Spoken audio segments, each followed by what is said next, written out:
Dugaan korupsi di Bawaslu Tomohon, Kejari tahan 2 tersangka. SPPG Kodim 1309 perketat prosedur pengolahan MBG. Karnaval Karawo 2025 dorong kunjungan wisatawan di Gorontalo.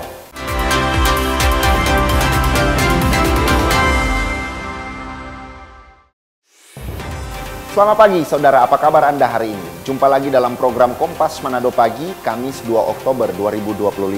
Selain 3 berita utama tadi, Anda juga bisa menikmati sejumlah informasi menarik lainnya yang dihimpun tim redaksi Kompas TV Manado.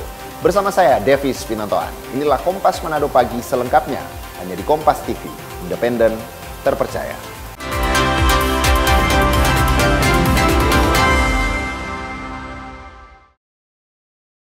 Kita ke info yang pertama, saudara. 2 pejabat Bawaslu Kota Tomohon, masing-masing koordinator sekretariat Bawaslu dan bendahara pengeluaran pembantu, ditahan oleh Kejaksaan Negeri Kota Tomohon Senin siang. Keduanya ditahan karena diduga melakukan korupsi dana hibah Pilwako Tomohon dengan total kerugian negara sebesar 800 juta rupiah lebih.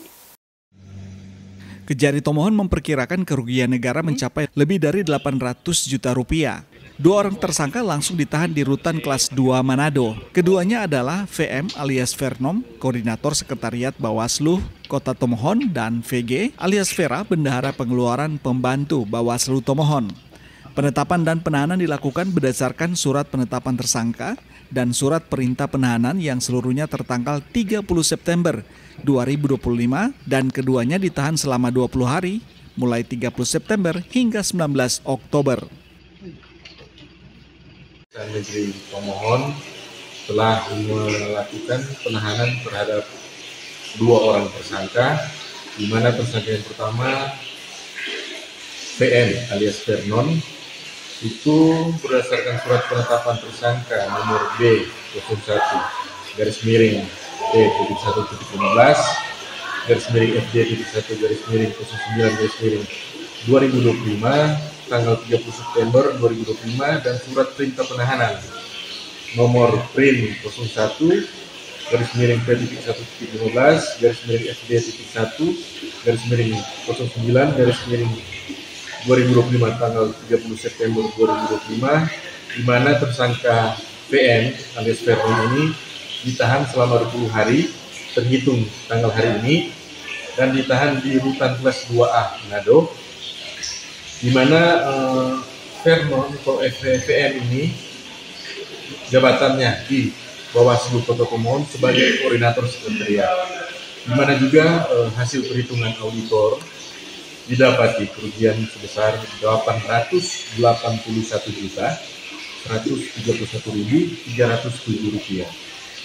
Dan untuk tersangka yang kedua, VG alias Vera, itu berdasarkan surat penetapan tersangka nomor B02 dan juga surat perintah penahanan PRIN 02. Tertanggal hari ini juga, sama seperti tersangka yang sebelumnya, ditahan juga terhitung hari ini di Rutan Kelas 2A Manado, di mana posisi VG alias Vera ini di Bawaslu Kota Tomohon sebagai bendahara pengeluaran pembantu. Nah, untuk perkara ini terkait dengan dana hibah dari Pemkot Kota Tomohon kepada Bawaslu Kota Tomohon dalam rangka pemilihan wali kota dan wakil wali kota Kota Tomohon tahun 2024 sebesar 8 miliar rupiah. Penyidik telah memeriksa 12 saksi baik dari internal Bawaslu Tomohon maupun pemerintah Kota Tomohon untuk mendalami peran masing-masing. Dugaan korupsi ini terjadi dalam pengelolaan dana hibah pengawasan Pilwako Tomohon 2024 senilai 8 miliar rupiah bersumber dari APBD Kota Tomohon tahun anggaran 2023-2024. Tim Liputan Kompas TV Tomohon, Sulawesi Utara. Berita lainnya, saudara, Asisten 1 Pemerintah Provinsi Sulawesi Utara, Denny Mangala, hadir sebagai saksi dalam persidangan lanjutan kasus dugaan korupsi dana hibah Pemprov Sulut untuk Sinode Gemim. Sidang lanjutan kasus tersebut digelar di Pengadilan Tipikor Manado, Senin 29 September. Denny Mangala tampak hadir di ruang sidang menggunakan pakaian batik berwarna gelap, tampil tenang dan penuh keyakinan saat memberikan keterangan di hadapan majelis hakim. Dalam keterangannya, Denny membeberkan fakta terkait aliran dana hibah, khususnya yang digunakan untuk kegiatan perkemahan pemuda Sinode Gemim. Mangala membeberkan dana tersebut tidak pernah masuk ke rekening pribadi sebagaimana sempat dituduhkan kepadanya. Dana hibah tersebut mengalir ke rekening panitia atas nama Steve Keppel dan Giri Rangko, masing-masing sebagai ketua umum dan bendahara panitia perkemahan pemuda Sinode Gemim. Kesaksian Bapak banyak dibantai itu gimana? Oh iya, kan tadi saya sudah jelaskan, ada di bukti nomor rekening dan WA bahwa rekening panitia itu bukan atas nama saya, atas nama ketua umum dan bendahara. Tadi saya sudah sampaikan. Itu aja. Jadi tanggapan Anda banyak kesaksian dari Bapak disangka oleh terdakwa gimana? Itu ditanyakan ke terdakwa. Yang penting saya sudah menunjukkan bukti tadi di persidangan bahwa rekening panitia itu yang di share di medsos itu atas nama saya sudah tunjukkan bukti bukan atas nama saya. Artinya dana hibah ke perkemahan Sinode Gemim itu tidak masuk ke Denny Mangala. Oke? Itu saja. Ya? 500 juta rupiah. Ya. Itu masuk ke rekening ketua umum dan bendahara. Sementara itu, kuasa hukum Steve Keppel, Febri Triharyadi bilang, dari seluruh keterangan saksi yang dihadirkan, tidak satupun menyebut adanya instruksi, baik tertulis maupun lisan, dari kliennya terkait pencairan dana hibah kepada Sinode Gemim. Teman-teman lihat surat pernyataan tanggung jawab. Ini kan tanda tangan yang buat surat pernyataan ini Denny Mangala. Di isinya ini penggunaan dana hibah, ya. Kemudian tanggung jawab mutlak terhadap orang yang membuat surat pernyataan ini. Tadi kan jelas ditanyakan bahwa mana duluan cair yang 500 juta itu untuk pemuda kegiatan perkemahan pemuda Gemim. Dia bilang harus ada ini. Nah, ketika dia cair dan sebagainya, kemudian dia menjawab lagi bahwa tanggung jawab untuk penggunaan dan sebagainya itu ada ke ketua umum, yaitu klien kami Pak Steve Keppel dan bendahara. Padahal jelas di dalam surat pertanggungjawaban ini, surat pernyataan tanggung jawab ini. Sini ada Denny Mangala, ini ada bendahara panitia Giri Rangko, ini ada ketua sinode. Isinya tanggung jawab mutlak orang yang membuat ini. Tapi ya, apapun pernyataan yang dia sampaikan, nanti yang mulia majelis hakim yang menilai mengenai ini. Febri juga menilai fakta yang muncul dalam persidangan justru menguatkan posisi kliennya karena disebutkan saksi-saksi bahwa semua atas perintah asisten 1 Denny Mangala. Dan ini menjadi fakta persidangan yang sangat penting yang akan digunakan pihaknya untuk pembelaan sidang berikutnya. Jimmy Dapar, Kompas TV Manado, Sulawesi Utara. Informasi berikutnya, Saudara Polda Sulawesi Utara memastikan akan menindak tegas oknum-oknum yang melakukan aktivitas penimbunan bahan bakar minyak atau BBM khususnya solar. Langkah ini diambil untuk memastikan penyaluran BBM bisa tepat sasaran. Polda Sulut memastikan akan menindak tegas oknum para penimbun BBM atau mafia solar yang melakukan penimbunan BBM di tengah kesulitan masyarakat mendapatkan bahan bakar khususnya solar. Hal ini adalah respon terhadap kelangkaan BBM yang saat ini tengah menjadi sorotan masyarakat di wilayah Sulawesi Utara. Direktur Reserse Kriminal Khusus Polda Sulawesi Utara Kombes Pol Winardi Prabowo menegaskan pihaknya akan menindak tegas apabila ada masyarakat atau oknum aparat yang melakukan penimbunan BBM. Kita tahu bahwa solar adalah jenis BBM yang disubsidi oleh pemerintah. Dan penegasan dari Bapak Gubernur untuk penyaluran dipastikan tidak boleh ada pihak-pihak yang menghambat untuk kepentingan pribadinya. Artinya ini semua untuk kepentingan masyarakat. Jadi pihak-pihak menghambat baik itu dari Pertamina, kemudian dari petugas SPBU maupun pihak-pihak lain termasuk aparat, apabila ada yang melakukan menghambat pendistribusian terhadap solar yang sasarkan memang sasarannya adalah kepada masyarakat penerima yang sesuai dengan aturan yang sudah ada, maka itu kita akan lakukan tindakan tegas. Sebelumnya, Gubernur Sulawesi Utara Julius Silvanus telah menerima perwakilan para sopir truk yang melakukan aksi protes pada Senin 29 September. Gubernur menjamin tidak ada lagi mafia BBM di wilayah Sulawesi Utara. Pelaku penimbunan BBM ilegal dapat dijerat dengan pasal 55 Undang-Undang Nomor 22 Tahun 2001 tentang minyak dan gas bumi dengan ancaman pidana penjara paling lama 6 tahun dan denda paling banyak 60 miliar rupiah. Jimmy Dapar, Kompas TV Manado, Sulawesi Utara. Informasi SPPG Kodim 1309 perketat prosedur pengolahan MBG akan kami hadirkan sesaat lagi, tetaplah bersama kami.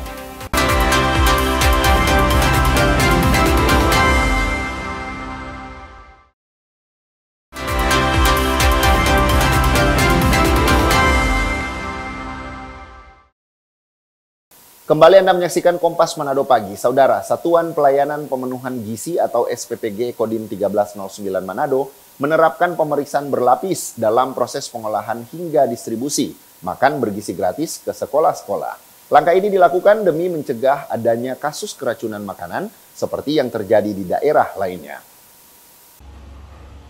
Di tengah maraknya kasus keracunan dan temuan makanan tidak layak konsumsi di program makan bergizi gratis atau MBG di berbagai wilayah di Indonesia, Satuan Pelayanan Pemenuhan Gizi atau SPPG Kodim 1309 Manado menerapkan pemeriksaan ketat dalam proses pemilahan bahan baku makanan, proses memasak hingga packing, serta distribusi ke sekolah sasaran.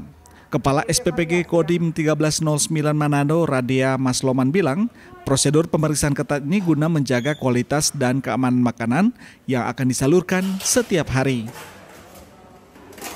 Yang pertama mulai dari masuknya bahan, tim itu untuk memilih bahan kering sama bahan basah. Terus masuk di persiapan. Nah, persiapan itu melakukan proses persiapan bahan sebelum ke pengolahan. Kemudian masuk ke pengolahan, tim pengolahan itu menyiapkan bahan yang akan didistribusi. Tapi sebelum itu memakai APD yang lengkap dulu, kemudian baru mulai pengolahan. Setelah di pengolahan masuk ke pembersihan. Tim pembersihan melakukan pembersihan berdasarkan dengan estafet, yaitu kalau di nasi, begitu juga di ikan, sayur sama buah. Terus SPPG Kodim 1309 Manado juga secara konsisten melibatkan tenaga ahli gizi dalam meracik varian menu makanan harian dengan kandungan gizi berimbang. Di sini kami menggunakan siklus 5 hari, di mana dalam setiap harinya itu pasti dengan menu yang berbeda, lauk yang berbeda, sayur yang berbeda, bahkan ada juga di beberapa hari itu ada tambahan susu dalam menu yang ada dengan tetap memperhatikan kualitas bahkan nilai gizi dari setiap menu yang ada. Dan biasanya itu dalam 1 minggu itu kami melakukan penyusunan menu itu selang-seling. Jadi jika hari ini ayam, besok itu diganti dengan ikan, telur, dan seterusnya. Yang pastinya yang paling utama yang senantiasa kita evaluasi yaitu dalam kita menjaga higienitas dan sanitasi lingkungan. Selain itu juga bagaimana kami tetap menerapkan prosedur di mana setiap karyawan ataupun orang-orang yang masuk ke dalam dapur itu harus menggunakan APD lengkap agar tidak terjadi kontaminasi silang. Selain itu juga kami terus mengevaluasi dalam penerimaan bahan makanan, di mana apakah bahan yang masuk itu sesuai dengan spesifikasi yang ada atau tidak. SPPG Kodim 1309 Manado adalah SPPG pertama di Manado yang telah beroperasi sejak MBG pertama kali diluncurkan di bulan Januari 2025. Selain melayani 5 sekolah, SPPG ini juga melayani program MBG untuk 42 orang ibu hamil dan menyusui serta 145 balita. Giani Mikasingal, Kompas TV Manado, Sulawesi Utara. Sementara itu, saudara, program makan bergizi gratis di SMK Negeri 1 Manado normal. Kendati sempat diterpa dugaan adanya makanan basi yang terjadi pada Rabu pekan lalu. Pihak sekolah melakukan pemeriksaan tes menu makanan sebelum dibagikan kepada ribuan siswa penerima manfaat. Pihak SMK Negeri 1 Manado melakukan pemeriksaan ketat menu makanan secara acak sebelum ribuan paket makan bergizi gratis dibagikan kepada para siswa, menyusul adanya temuan puluhan paket makanan yang berbau tak sedap pada Rabu pekan lalu. Para guru yang bertugas dalam distribusi MBG terlihat melakukan tes makanan secara acak sebelum paket makanan dibagikan ke para siswa. Menu makanan kali ini berupa nasi putih, ayam goreng katsu, tumisan sayur campur, tempe goreng, dan potongan buah semangka. Siswa mengaku dengan adanya program MBG, mereka bisa berhemat uang jajan. Mereka juga berharap program MBG bisa konsisten dan berkelanjutan, serta sajian makanan yang bergizi dan higienis.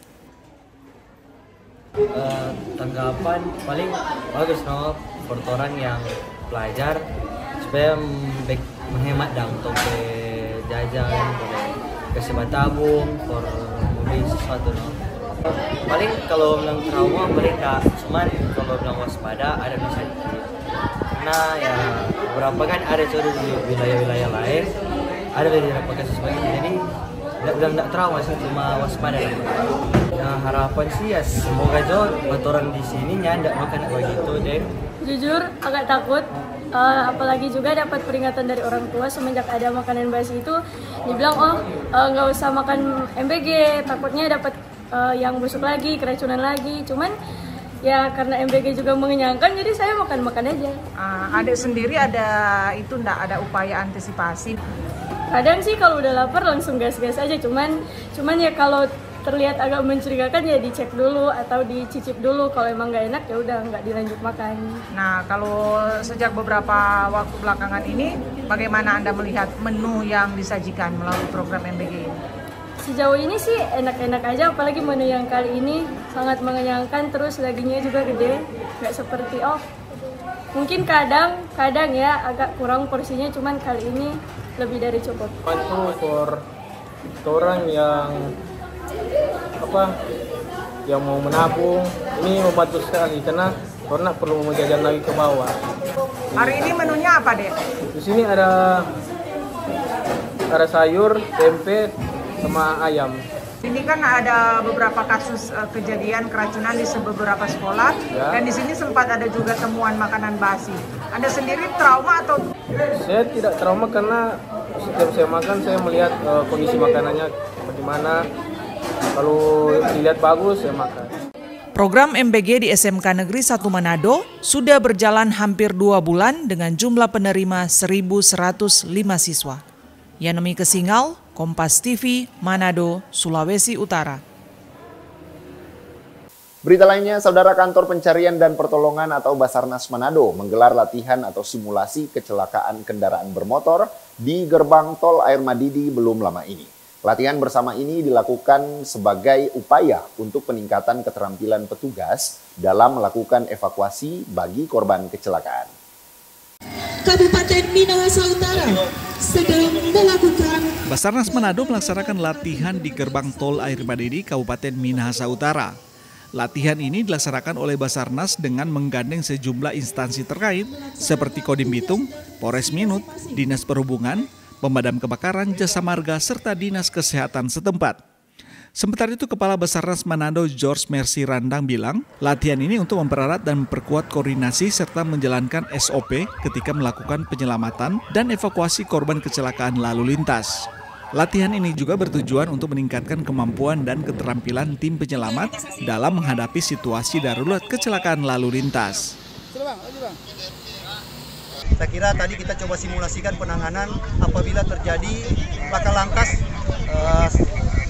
kecelakaan beruntun ya, kendaraan wisata ya. Jadi bagaimana penanganannya dan sudah diperankan oleh tentunya kita dinas-dinas terkait TNI Polri yang ada di Sulawesi Utara. Iya, namanya ini ya, latihan ya. Latihan ini kan biasanya sudah dipersiapkan dari rencana latihan, baru ada pembagian seperti tabletop exercise atau tactical floor game. Kita sudah aplikasikan dan pembagian tugas ya berperan sesuai dengan substansi masing-masing ya. Tadi dari pihak Lantas sudah mengatur lalu lintas ya, mengamankan jalur, dari pihak Dinas Perhubungan maupun dari TNI Polri gitu ya, dari Kodim ya. ya sudah melakukan pengaturan dan bahkan mau melakukan bantuan evakuasi.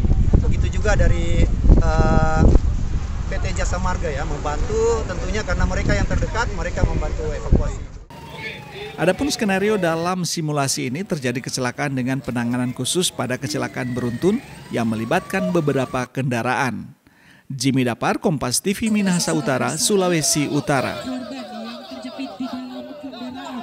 Informasi berikutnya, Saudara Gubernur Sulawesi Utara Julius Selvanus melepas kontingen aparatur sipil negara Sulut yang akan berlaga di Pekan Olahraga Nasional atau Pornas Korpri ke-17 Palembang, Sumatera Selatan. Pemerintah Provinsi Sulawesi Utara mengirimkan atlet-atlet aparatur sipil negara terbaik yang akan berlaga di 11 cabang olahraga dari 13 cabur yang dipertandingkan. Dalam sambutannya, Gubernur Selvanus memberikan semangat kepada para ASN yang akan bertanding agar mereka memberikan prestasi terbaik dan membawa pulang medali bagi Sulawesi Utara. Kita berangkat dalam suatu cita-cita harapan kita untuk menang, bukan untuk kalah. Saya sudah sampaikan kepada pengurus, kalau tidak siap untuk menang, nggak usah berangkat. Buang-buang tenaga, buang-buang uang, ya, buang-buang harapan. Jadi yang yakin akan mendapat ranking atau medali itu yang diberikan. Artinya 11 cabur depan saya yang akan membawa medali pulang. Pekan Olahraga Nasional Korpri tahun 2025 akan berlangsung pada 5 sampai 11 Oktober mendatang di Palembang, Sumatera Selatan. Yanemi Kesingal, Kompas TV Manado, Sulawesi Utara. Informasi Karnaval Karawo 2025 dorong kunjungan wisatawan di Gorontalo.